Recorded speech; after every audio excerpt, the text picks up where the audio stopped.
इस वीडियो में हम करने वाले हैं फंजाई और फिर अपना बायोलॉजिकल क्लासिफिकेशन चैप्टर हो जाएगा फिनिश। ठीक है, वायरस हम ऑलरेडी कर चुके हैं, तो स्टार्ट करते हैं फंजाई के साथ। जो एनसीईआरटी में जैसे जैसे दिया हुआ है उसी को कॉपी पेस्ट करूंगा और बिल्कुल एक एक वर्ड हम साथ में याद करते हुए चलेंगे। ठीक है, तो स्टार्ट करते हैं। सबसे पहले फंजाई आर फिलामेंटस। पहले इसके मतलब को समझते हैं कि एनसीईआरटी में जो लिखा हुआ है कि mostly fungi are filamentous except yeast. ये भी मैं आपको बताऊंगा एक्सेप्शन कैसे है। देखो फॉर एग्जांपल मैं आपको बोलूं कि 5 सेल हैं, तो 5 सेल या तो ऐसे अरेंज हो, गुच्छे में अरेंज हो, या 5 सेल ऐसे लंबाई में अरेंज हो। तो अगर सेल्स ऐसे लंबाई में अरेंज होती हैं, इसी को बोलते हैं हम फिलामेंटस फॉर्म। तो फंजाई एक तरीके से फिलामेंटस फॉर्म में प्रेजेंट होती है ना। अब यहां पे बात की गई है कि एक्सेप्ट यीस्ट। ये क्यों हुआ? क्योंकि सिंपल सी बात है,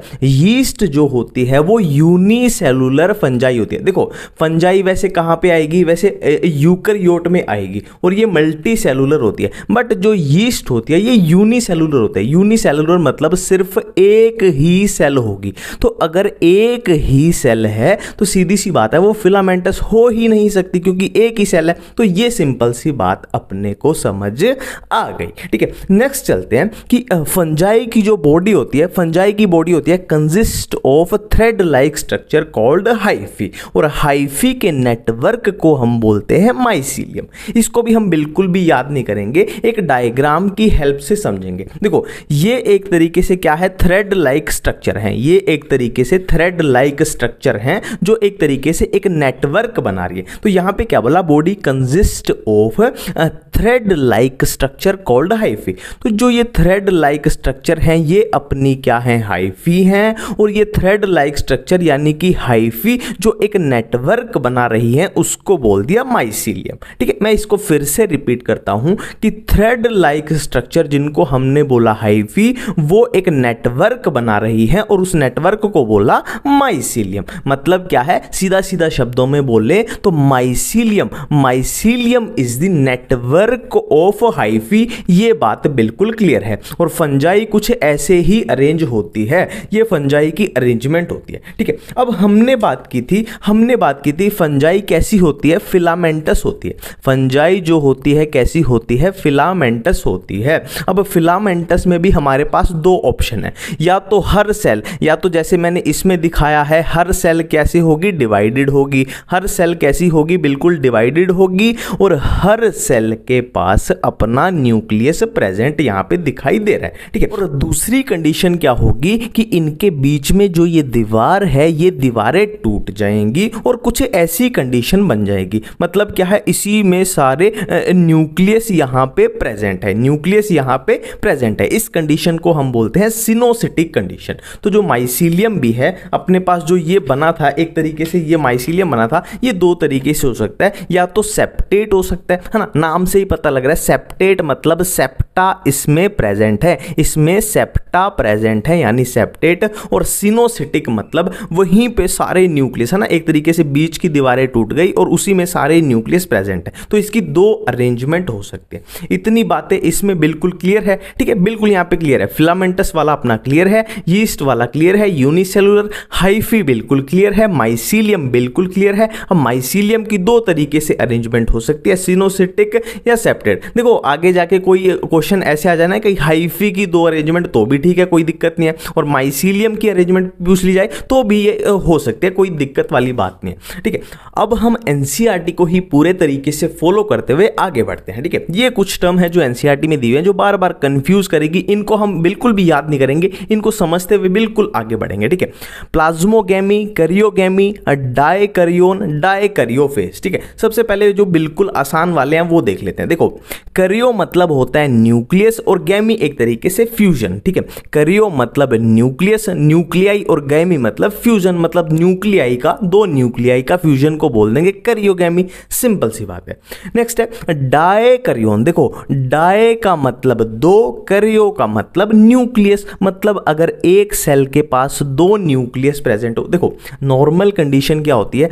एक सेल के पास एक न्यूक्लियस प्रेजेंट होता है, बट एक सेल के पास 2 न्यूक्लियस अगर प्रेजेंट हो तो कंडीशन कैसी हो जाएगी? डायकैरियोन। डाय मतलब 2 दो करियो मतलब न्यूक्लियस, सिंपल सी बात है, ठीक है। नेक्स्ट है डायकैरियोफेज। देखो डाई मतलब दो, कैरियो मतलब न्यूक्लियस, फेज मतलब ये डायकैरियोन जो कंडीशन है मतलब दो न्यूक्लियस वाली कंडीशन है जिस फेज में प्रेजेंट होगी उसी को बोल देंगे क्या, डायकैरियोफेज। बिल्कुल नाम से ही हो रहा है, ठीक है।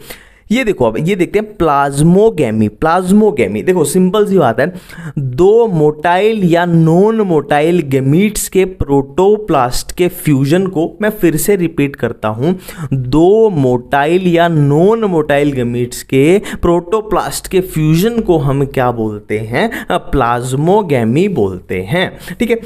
अब देखो फंजाई कितने टाइप की होती है उसको देखेंगे, और जो पहले बेसिक कंफ्यूजन है ना, जहां पे मैक्सिमम कंफ्यूजन होती है और जहां पे क्वेश्चन पूछा जाता है और जहां पे क्वेश्चन गलत होता है अपना, कि माइसीलियम किसमें कैसी होगी, पहली कंफ्यूजन, ये बहुत बड़ी कंफ्यूजन है। दूसरी कंफ्यूजन है कि किसमें स्पोर्स कैसे होते हैं, ये सबसे बड़ी कंफ्यूजन है इसकी फंजाई की। सेक्सुअल स्पोर किसमें कैसे होंगे, एसेक्सुअल किसमें होंगे, है ना, एक्सोजीनसली कौन से हैं, एंडोजीनसली कौन से, तो इनको मैं बिल्कुल अलग तरीके से इनकी कंफ्यूजन से आपको निकाल दूंगा, टेंशन मत लो, ठीक है। सबसे पहले हम देखते हैं फंजाई कितने टाइप की होती है। Phycomycetes, ascomycetes, basidiomycetes and deuteromycetes. मैं फिर से रिपीट करता हूं, फंजाई अपने चार टाइप की इधर पढ़नी है, phycomycetes, ascomycetes, basidiomycetes and deuteromycetes. तो पहली कंफ्यूजन है कि किसमें माइसीलियम कैसा होता है, ठीक है। माइसीलियम अगर आप भूल चुके हो तो मैं आपको रिमाइंड करा दूं कि हमने ये देखा था, या तो माइसीलियम ऐसा हो सकता है या माइसीलियम ऐसा हो सकता है, ठीक है। अब यहां पे लिखा हुआ है सेप्टेट एंड ब्रांच्ड, और इसके साथ में लिखा हुआ है सिनोसिटिक एंड एसेप्टेट। अब आपको बोलना चाहिए कि तूने सिनोसिटिक तो बता दिया, बट एसेप्टेट क्या होता है। अब एक और क्वेश्चन आना चाहिए कि सेप्टेट तो तूने बता दिया, पर ब्रांच्ड क्या होता है। देखो ये कुछ सिमिलर है, कॉमन सेंस अगर हम लगाएंगे तो बिल्कुल सिमिलर ही चीजें हैं, कि सेप्टेट में क्या है, चीजें ब्रांच्ड हैं, है ना, ब्रांच्ड हैं, चीजें ब्रांच बनी हुई है अलग अलग, और सिनोसिटिक में क्या है, एसेप्टेट कंडीशन है। देखो सीधी सी बात है, इधर अगर सेप्टेट कंडीशन है तो इधर कैसी है, एसेप्टेट। तो ये दो चीजें साथ में चलेंगी, aseptate and coenocytic, septate and branch, ठीक है। अब सिंपल सी यहां पे आपको एक ट्रिक बताऊंगा, उसी से आपका पूरा कवर हो जाएगा। देखो सिर्फ आपको ये याद रखना है कि फाइकोमाइसिटीज जो है वो बाकी तीनों से अलग है, जो पहली है वो बाकी तीनों से अलग है ना। इसको भी थोड़ा ऐसे रिमाइंड कर लेना कि जो फिजिक्स है, देखो इसमें फिजिक्स आ रहा है ना, जो फिजिक्स सब्जेक्ट है वो बाकी सब्जेक्ट से अलग ही होती है, क्योंकि मुश्किल सब्जेक्ट है। बायोकेमिस्ट्री सब कर लेते हैं, ये क्या है, एक तरीके से मुश्किल सब्जेक्ट है, तो ये बाकियों से अलग है। ये चीज अगर आपको याद हो जाती है तो माइसीलियम आपका ऑटोमेटिकली हो गया, ठीक है। अब देखो सिंपल है, बी को पकड़ लो, सिंपल है, बी को पकड़ लो, B for basidiomycetes, B for branched, B for basidiomycetes, B for branched, मतलब बाकियों में कैसी है, ब्रांच्ड है, और ब्रांच्ड के साथ ही सेप्टेट तो अपना ऑटोमेटिक आ जाएगा, ठीक है। और फिजिक्स वाला हम ऑलरेडी अलग निकाल चुके थे, मतलब ये है अलग, ये है अलग, मतलब इसमें होंगी बिल्कुल इनके ऑपोजिट। इनमें सेप्टेट थी तो इनमें ए सेप्टेट हो जाएंगी, है ना, सिनोसिटिक हो जाएंगी। तो इसका याद हो गया, बी वाला याद हो गया, तो इन तीनों में बिल्कुल सेम हो जाएगी, तो ये ऑटोमेटिकली अपना याद हो गया, ठीक है। अब नेक्स्ट चलते हैं हम स्पोर्स पे, कि किसमें सेक्सुअल स्पोर कौन से होते हैं, ए सेक्सुअल किसमें होते हैं, सेक्सुअल किसमें नहीं होते, ए सेक्सुअल किसमें नहीं होते, ठीक है। वैसे ये इसका चार्ट बनता है, ये इसका चार्ट बनता है, पर मैं आपको इसकी एक सिंपल सी ट्रिक बताता हूं, मैं आपको इसकी एक सिंपल सी ट्रिक बताने जा रहा हूं। अब देखो जो स्पोर्स वाली कंफ्यूजन है ना, वो फंजाई वाली अपनी सबसे बेकार कंफ्यूजन होती है, ठीक है। और ये ट्रिक अगर आप लगाओगे तो आपको स्पोर्स में बिल्कुल मजा आ जाएगा, कोई भी कंफ्यूजन नहीं होगी, ठीक है।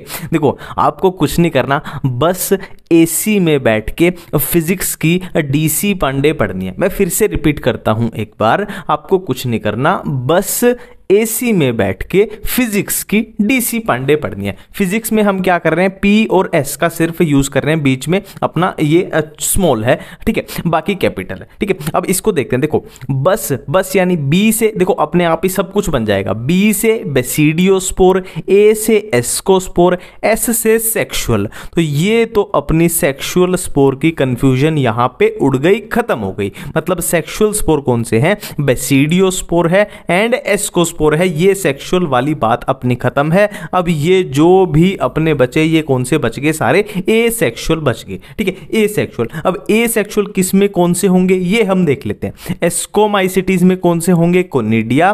फाइकोमाइसिटीज में होंगे कौन से, स्पोरेंजियोस्पोर। अब स्पोरेंजियोस्पोर में भी दो टाइप के होते हैं, मोटाइल हुए तो जूस्पोर और नॉन मोटाइल होंगे एप्लानोस्पोर, ठीक है। और डीसी यानी ड्यूटेरोमाइसिटीज में कौन से होंगे, कोनिडिया, ठीक है। बिल्कुल क्लियर करते हुए चल रहे हैं हम, एक बार फिर से करेंगे, बस एसी में बैठ के फिजिक्स की डीसी पांडे पढ़नी है। बी से बेसिडियोस्पोर, ए से एस्कोस्पोर, एस से हो गया सेक्सुअल। मतलब सेक्सुअल स्पोर सिर्फ दो ही होते हैं, कौन से बेसिडियोस्पोर होते हैं और एस्कोस्पोर होते हैं। इनके अलावा जो भी स्पोर हैं सारे कौन से हैं, एसेक्सुअल स्पोर हैं। तो सेक्सुअल वाली बात तो अपनी इस डब्बे में खत्म हो गई, बाकी जो भी बचे सारे एसेक्सुअल बच गए। अब इसमें कौन से किस में कैसे कैसे होंगे, एस्कोमाइसिटीज में कोनिडिया होंगे और फाइकोमाइसिटीज, देखो ये पी से फाइकोमाइसिटीज, एस से स्पोरेंजियोस्पोर। स्पोरेंजियोस्पोर मोटाइल होंगे तो जूस्पोर, नॉन मोटाइल होंगे तो एप्लानोस्पोर। और ड्यूटेरोमाइसिटीज में कौन से होंगे, सी से कोनिडिया, डी से ड्यूटेरोमाइसिटीज। ड्यूटेरोमाइसिटीज में होंगे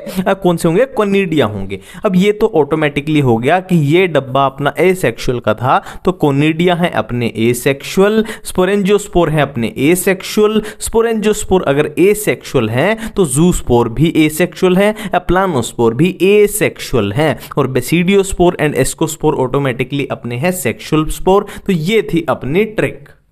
तो इस सिंपल सी ट्रिक की हेल्प से हमने इन स्पोर्ट्स को सबको याद कर लिया कि सेक्सुअल किसमें कौन से होंगे, एसेक्सुअल किसमें कौन से होंगे। ये अपनी सिंपल सी ट्रिक थी, ठीक है। अब एक बहुत अच्छी कंफ्यूजन आती है कि एक्सोजीनसली कौन से स्पोर प्रोड्यूस होते हैं और एंडोजीनसली कौन से होते हैं। तो सिंपल सा फंडा है कि जो कोनिडियोस्पोर होते हैं एंड बेसिडियोस्पोर होते हैं, मैं फिर से रिपीट करने जा रहा हूं कि कोनिडियोस्पोर एंड बेसिडियोस्पोर जो होते हैं वो एक्सोजीनस होते हैं। बाकी के सारे जितने भी बचे उनको कहां डाल दो, उनको पटक दो एंडोजीनस में। मैं इस बात को एक बार फिर से रिपीट करूंगा कि जो कोनिडियोस्पोर होते हैं एंड बेसिडियोस्पोर होते हैं वो आएंगे एक्सोजीनस में और बाकी के सारे जो भी बचे उनको कहां पटक दो, एंडोजीनस में, ठीक है। तो जो जहां से क्वेश्चन मेन बनता है ना, जो कंफ्यूजन थी वो पार्ट हम ऑलरेडी कर चुके हैं। अब सिर्फ बचा है थ्योरेटिकल वाला पार्ट और सिंपली याद करने वाला पार्ट बचा है ना। अब उसको हम बारी बारी से देख लेते हैं कि इसमें मोटा मोटा क्या होता है, इसमें क्या होता है, इसमें क्या होता है, इसमें क्या होता है,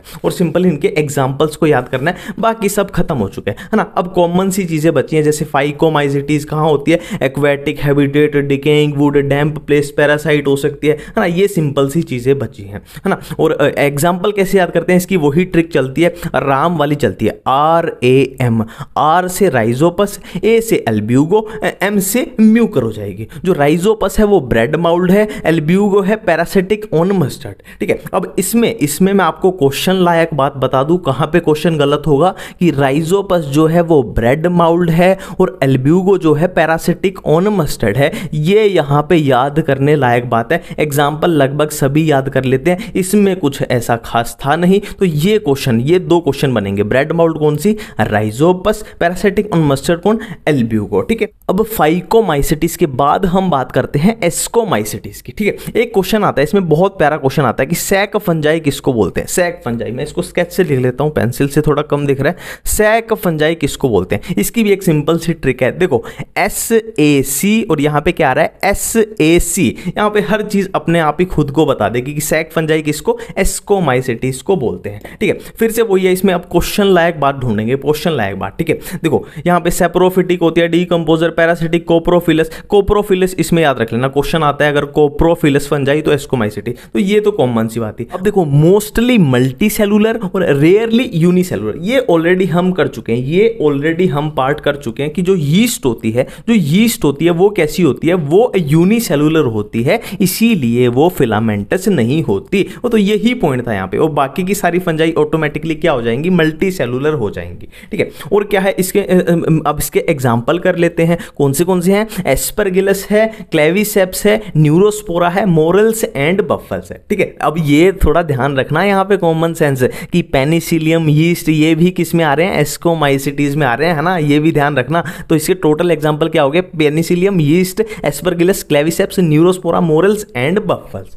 ठीक है, अब यहाँ पे क्वेश्चन पूछे जाने लायक बात बताता हूँ, 20 स्टार लगा लेना, 30 स्टार लगा लेना। जो न्यूरोस्पोरा है वो जेनेटिक वर्क में यूज होती है, न्यूरोस्पोरा जो है वो जेनेटिक वर्क में यूज होती है। ठीक है, इसको थोड़ा सा ऐसे ट्रिक लगा लेना, ट्रिक बाजी थोड़ा लगा लिया करो, ऐसे नहीं बोल रहा कि ट्रिक याद करनी है, वो ऑटोमेटिकली आपको हिट कर जाएगी। देखो इसमें वर्ड आ रहा है न्यूरो, ऐसे याद रख लेना कि नर्वस सिस्टम के रिलेटेड कोई जेनेटिक डिसीज है, नर्वस सिस्टम के रिलेटेड कोई जेनेटिक डिसीज है। अब आपको अपने आप ऑटोमेटिकली क्लिक कर जाएगा कि न्यूरोस्पोरा किसमें थी, जेनेटिक वर्क में थी। ठीक बात है ना, ये बहुत अच्छा क्वेश्चन बनता है। और एक बहुत अच्छा क्वेश्चन बनता है, मोरल्स एंड बफल्स क्या है, एडिबल्स हैं। इसको भी एक थोड़ा सा मैं क्लिक करने का मेथड बता देता हूं। देखो बर्गर खाते हैं, सब बर्गर खाते हैं, तो मोर एंड मोर बर्गर चाहिए, सबको मोर एंड मोर बर्गर चाहिए खाने के लिए। तो मोर बर्गर यानी मोरल्स एंड बफल्स किसमें आएंगे, एडिबल। एडिबल मतलब खाने की चीज, मतलब बर्गर होता है, सिंपल सी चीज है। अब हम आगे बढ़ने जा रहे हैं किस पे, बेसिडियोमाइसिटीज पे। बेसिडियोमाइसिटीज पे, बेसिडियोमाइसिटीज का दूसरा नाम है ब्रैकेट फंजाई, दूसरा नाम है bracket fungi, B for basidiomycetes. साथ के साथ मैं आपको ट्रिक बाजी फंडाबाजी बताता चलूंगा। ठीक है, बी फॉर बेसिडियोमाइसिटीज और B for bracket fungi, clear बात है। और इसको पफ बॉल्स भी हम बोल सकते हैं। ठीक है, और यहां पे ए सेक्सुअल स्पोर जनरली एब्सेंट, इसको याद करने की बिल्कुल भी जरूरत नहीं है क्योंकि हम अपनी स्पोर वाली ट्रिक में इसको कर चुके हैं। सेक्स ऑर्गन इसमें एब्सेंट होते हैं। ये बहुत अच्छा क्वेश्चन है, ये बहुत अच्छा क्वेश्चन है, इस पे 5 स्टार लगा लेना। और एक और यहां पे 5 स्टार लगाने की बात है कि जब हम प्लाज्मोगेमी की बार बार बात करेंगे ना, प्लाज्मोगेमी को स्पेसिफाई करके क्वेश्चन पूछा जाएगा तो उसमें आंसर बेसिडियोमाइसिटीज जाना चाहिए। और प्लाज्मोगेमी क्या होती है ये ऑलरेडी हम देख चुके हैं। कहां पे देख चुके हैं, जहां पे हमने अपनी टर्म की थी। प्लाज्मोगेमी हम ऑलरेडी कर चुके हैं क्या होती है। ठीक है, अब इसके एग्जांपल्स की बात करें तो इसके एग्जांपल्स की सिंपल सी ट्रिक है, पंजाब एग्रीकल्चर यूनिवर्सिटी, पंजाब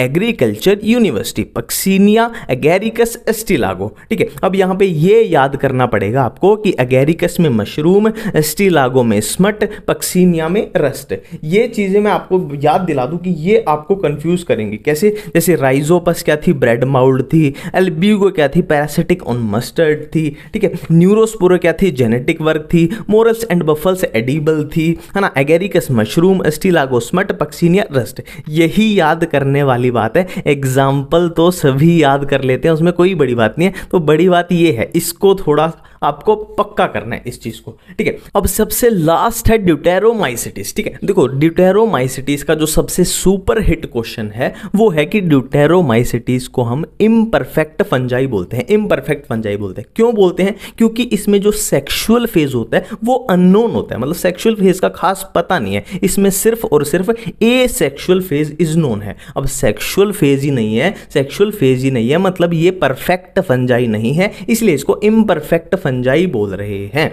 ठीक है, और इसके एग्जांपल्स को याद करने की वही यही ट्रिक चलती है, कैट, है ना, कैट कर लेना, CAT कैट, यही सबसे आसान पड़ती है। CAT colletotrichum alternaria trichoderma. ठीक है, यहां पे फिर भी कंफ्यूजन होना तो एक चीज याद रखना कि तीनों में, कलेक्ट्रोट्राइकम में, अल्टरनेरिया में एंड ट्राइकोडर्मा में, तीनों में टी जरूर आ रहा है। टी तीनों वर्ड में आ रहा है और ये चीज टी वाली चीज आपको हेल्प करेगी, ये आपको पता लग जाएगा जब आप क्वेश्चन करोगे, पक्का ये हेल्प करेगी। ठीक है, अब देखो एक और छोटी सी कंफ्यूजन होती है रिप्रोडक्शन के रिलेटेड जो एनसीईआरटी में भी मेंशन की गई है। ठीक है, देखो नॉर्मल, बिल्कुल नॉर्मल साधारण कंडीशन में क्या होगा, ये हैप्लॉइड हाइफी है और ये दूसरी हैप्लॉइड हाइफी है। हैप्लॉइड हैप्लॉइड का जब मिलन होगा तो क्या बन जाएगी, डिप्लॉइड बन जाएगी, अपनी फंजाई आगे बन जाएगी। ठीक है, ये तो है बिल्कुल normal condition. But ascomycetes and basidiomycetes के अंदर क्या होता है, एस्को एंड बेसिडियो के अंदर क्या होता है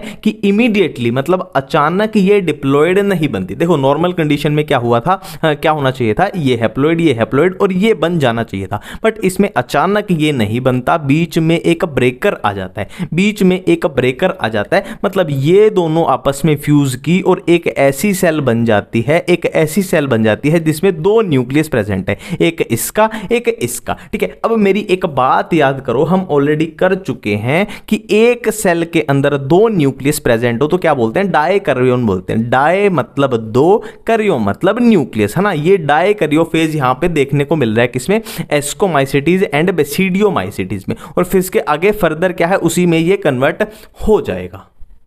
अब इस चैप्टर का लास्ट टॉपिक है लाइकन। ठीक है, इस चैप्टर का लास्ट टॉपिक है लाइकन, इसके बाद चैप्टर अपना खत्म। देखो, लाइकन एक तरीके का गठबंधन है, लाइकन एक तरीके का गठबंधन है, और किसके बीच में है, एल्गी एंड फंजाई के बीच में। ठीक है, अब क्यों हुआ इसको थोड़ा देख लेते हैं, क्यों हुआ, इससे क्या फायदा हो रहा है। ठीक है, देखो एल्गी जो है एक प्लांट है, मतलब प्लांट है मतलब वो ऑटोट्रोफिक है, मतलब अपना खाना खुद बना सकते हैं, और फंजाई क्या होती है, हेट्रोट्रोफिक होती है, मतलब अपना खाना खुद नहीं बना सकती, दूसरों पे डिपेंड करेगी। तो सिंपल सी बात है, फंजाई एल्गी से क्या ले लेगी, फूड ले लेगी, क्योंकि ये खाना बना रही है, ये नहीं बना सकती।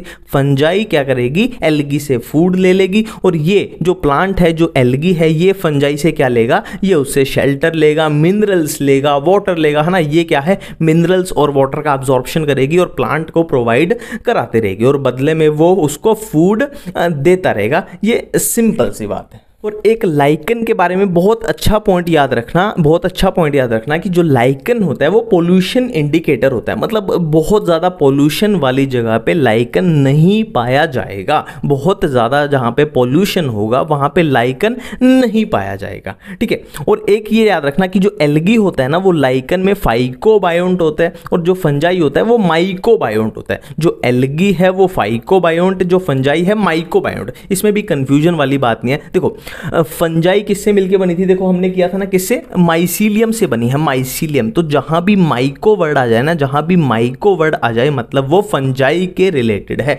सिंपल सी बात है, क्लियर है। और इसी के साथ ये चैप्टर अपना हुआ खत्म, और इसकी गेम ऑफ एनसीईआरटी अब आने वाली है। फिर अपना नया चैप्टर चलेगा +2 वाला, sexual reproduction in flowering plants. ठीक है, थैंक यू।